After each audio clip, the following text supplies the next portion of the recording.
샬롬, 이동춘 목사입니다. 오늘도 여러분의 삶이 주님의 평안으로 가득하시길 기원하며 하나님의 말씀을 나누겠습니다. 오늘 주시는 말씀은 갈라디아서 5장 16절로부터 24절의 말씀입니다. 이 말씀 중에 16절 한 절 말씀을 읽겠습니다. 내가 이르노니 너희는 성령을 따라 행하라. 그리하면 육체의 욕심을 이루지 아니하리라. 아멘. 갈라디아서 5장 16절로부터 24절 말씀을 본문으로 이타적 열매를 맺어야 하는 사람이라는 제목으로 말씀을 나누도록 하겠습니다. 기독교는 대박을 기대하는 종교가 아닙니다. 오히려 바르게 살게 하는 종교입니다. 여기에다 이기심 또는 이기성을 허락하지 않습니다. 이타심을 기반으로 한 인생의 길을 제시할 뿐입니다. 그러므로 기독교는 하나님 앞에서 사람답게 사는 것을 제시합니다. 그래서 여러분은 기독교 신앙을 가진 이래 하나님 앞에서 사람답게 사는 것에 관해 들어왔고 말해왔습니다. 그래서 확인하고 싶은 것이 있습니다. 하나님 앞에서 사람답게 산다는 것이 무엇인가요? 피조물로서 창조주의 뜻을 받드는 것입니다. 이것은 창조 상태를 회복하고 유지하는 것입니다. 그렇다면 창조 상태가 왜 회복되어야 할까요? 그리고 그것을 왜 어떻게 유지시켜야 할까요? 현재 우리의 상태는 창조 상태가 아니기 때문입니다. 죄에 오염된 상태입니다. 죄를 지으며 살고 있는 상태입니다. 이것은 창조 상태가 아닙니다. 창조 당시 우리는 순결하고 순수한 피조물이었습니다. 하나님만 섬겼고 다른 피조물들과 사이좋게 지냈고 평화를 이루었습니다. 그러나 타락 이후 우리는 하나님 외의 것들과 상관하고 있습니다. 모든 피조물들과 불화하고 있습니다. 본문은 이 사실을 이렇게 표현하고 있습니다. 육체의 일은 분명하니 곧 음행과 더러운 것과 호색과 우상숭배와 주술과 원수 맺는 것과 분쟁과 시기와 분냄과 당짓는 것과 분열함과 이단과 투기와 술취함과 방탕함과 또 그와 같은 것들이라. 19절로부터 21절을 읽었습니다. 육체의 일로 나열된 것들은 모두 15가지입니다. 이것들의 특징은 모두가 이기적입니다. 그리고 이기적 욕망에 충실합니다. 타인에 대한 배려 없는 나, 자신을 위해 욕망하는 행위들, 바로 그런 것들입니다. 당연히 하나님은 염두에 없습니다. 오직 욕망하는 자신만 있을 뿐입니다. 이것은 하나님 앞에서 사람답게 사는 모습이 아닙니다. 그런데 이것이 사람다운 것이라고 부추기는 학문이 있습니다. 심리학입니다. 심리학 중에서도 프로이트의 입장이 있는 심리학은 인간의 본능으로서의 욕망을 경배합니다. 이 욕망에 충실한 것이 사람이라고, 사람다운 것이라고 설득합니다. 논리적으로는 설명이 틀리지 않습니다. 인간 위로의 차원에서는 오히려 설득력이 있습니다. 그러나 성경적으로 볼 때 전적으로 동의하기 어렵습니다. 부분적으로 공감하고 동의는 할 수 있지만 전적인 수용은 어렵습니다. 성경은 하나님을 배제한 채 이기적으로 욕망하는 모든 것에 대해 죄라고 규정하기 때문입니다. 21절입니다. 전에 너희에게 경계한 것 같이 경계하노니 이런 일을 하는 자들은 하나님의 나라를 유업으로 받지 못할 것이요. 그러므로 육체의 일은 어떤 변명으로도 죄에서 면피될 수 없습니다. 그렇다면 하나님 앞에서 사람답게 사는 것은 어떤 것일까요? 16절과 17절입니다. 내가 이르노니 너희는 성령을 따라 행하라.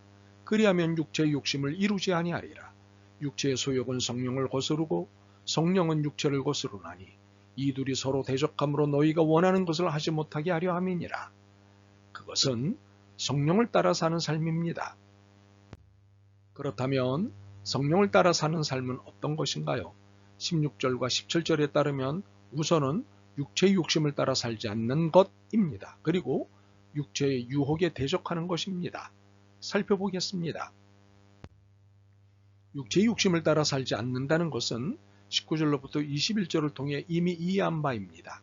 육체의 일은 분명하니 곧 음행과 더러운 것과 호색과 우상숭배와 주술과 원수 맺는 것과 분쟁과 시기와 분냄과 당짓는 것과 분열함과 이단과 투기와 술취함과 방탕함과 또 그와 같은 것들이라. 그러면 우리 안에 이런 욕심들이 올라올 때 안 돼 하고 억누르면 되는 것일까요? 그러면 이런 욕심들이 그래 하고 다시 수면 밑으로 내려갈까요? 아닙니다. 그리 쉽게 내려갈 상대가 아닙니다. 죄에 빠진 욕심은 결코 쉬운 상대가 아닙니다. 그렇다면 육체의 유혹에 대적하면 될까요? 17절입니다. 육체의 소욕은 성령을 거스르고 성령은 육체를 거스르나니 이 둘이 서로 대적함으로 너희가 원하는 것을 하지 못하게 하려 함이니라. 많은 경우 이 17절의 말씀을 내가 육체의 유혹을 대적할 수 있다는 말씀으로 해석합니다. 유감스럽지만 나라는 존재는 육체의 유혹을 받을 수는 있어도 대적하거나 물리칠 수 있는 힘이 없습니다. 이것은 사실입니다. 18절을 보십시오. 너희가 만일 성령의 인도하시는 바가 되면 율법 아래 있지 아니하리라. 성령의 인도하심을 받는 나인 경우에만 육체의 유혹을 대적할 수 있고 물리칠 수 있습니다. 그러므로 육체의 일은 내가 할 수 있으나 육체의 유혹을 대적하고 물리치는 일은 내가 할 수 없습니다. 내가 아닌 성령님만이 육체의 유혹을 벗어날 수 있게 하십니다. 율법 아래 있지 아니하리라. 율법 아래 있다는 것은 노예 상태를 말하는 것이고 율법 아래 있지 않다는 것은 자유인의 상태를 말하는 것입니다. 성령님이 나를 자유인 되게 하시는 것입니다. 만일 성령이 인도하시는 바가 되면입니다. 이제 하나님 앞에서 사람답게 사는 것에 대해 이야기해 볼까요? 하나님이 기쁘게 추천하시는 삶은 무엇입니까? 성령의 인도를 따라 사는 삶입니다. 22절과 23절입니다. 오직 성령의 열매는 사랑과 희락과 화평과 오래 참음과 자비와 양성과 충성과 온유와 절제니 이 같은 것을 금지할 법이 없느니라. 성령의 인도를 따라 사는 삶은 분명 육체의 이기적 소욕을 따라 사는 삶이 아닙니다. 이타적 삶입니다. 이타적 삶은 음행, 더러운 것, 호색, 우상숭배, 주술, 원수 맺는 것, 분쟁, 시기, 분냄, 당짓는 것, 분열함, 이단, 투기, 술취함, 방탕함 등과 같은 이기적 욕망에 충실한 태도들이 아닙니다. 더욱이 성령의 인도를 따라 사는 삶은 십자가의 삶입니다. 24절입니다. 그리스도 예수의 사람들은 육체와 함께 그 정욕과 탐심을 십자가에 못 박았느니라. 그러므로 하나님 앞에서 사람답게 사는 것은 나와 내 안의 이기적 욕망들을 함께 십자가에 못 박아버리는 것입니다. 십자가에서 죽이는 것입니다. 이는 하나님을 불편하게 하고 심지어 대적하는 나의 이기적 욕망들을 향해 너는 나의 원수다 라고 선언하는 것입니다. 그리고 성령의 인도하시는 말을 따라 육체가 원하는 것을 하지 못하게 하는 것입니다. 물론 성령의 인도하심을 따라 사는 삶 안에는 많은 난관이 있습니다. 우선은 육체의 도전이 만만치 않습니다. 육체의 유혹이 현란하게 혼란을 줍니다. 세상은 육체의 이기적 욕망이 유리하도록 일체의 논리와 변명을 개발해 놓았기 때문입니다. 욕망을 당연시하고 미화한 변명에 의해 경쟁은 미덕이 되어 있고 순위는 자연스러운 것이 되어 있습니다. 여기에 많은 그리스도인들이 신앙을 보이고 있습니다. 그러나 이것은 잘못하는 일입니다. 어떤 이유로도 이것은 이기적 욕망에 근거한 것이고 이를 부추기는 것이기 때문입니다. 이것으로는 하나님 나라를 유업으로 받을 수 없습니다. 혹시 육체가 나는 열심히 살았다라는 말로 이기적 욕망을 변명할 것입니다. 물론 최선과 열심 그 자체가 잘못될 이유는 없습니다. 문제는 최선과 열심이 무엇에 대한 것이냐입니다. 이타적 최선과 열심이냐, 이기적 최선과 열심이냐가 신앙의 문제입니다. 그러므로 분명히 합시다. 그리스도인은 하나님이 원하시는 삶을 사는 사람입니다. 이를 위해 성령님을 따라 살아야 합니다. 성령님이 살게 하시는 대로 살아야 합니다. 그것은 사랑과 희락과 화평과 오래 참음과 자비와 양성과 충성과 온유와 절제의 삶입니다. 이를 위해서는 철저하게 이타적이고 공동체 중심의 생활을 해야 합니다. 삶에서 이런 이타적 열매들이 맺어야 합니다. 이를 위해선 나를 죽여야 합니다.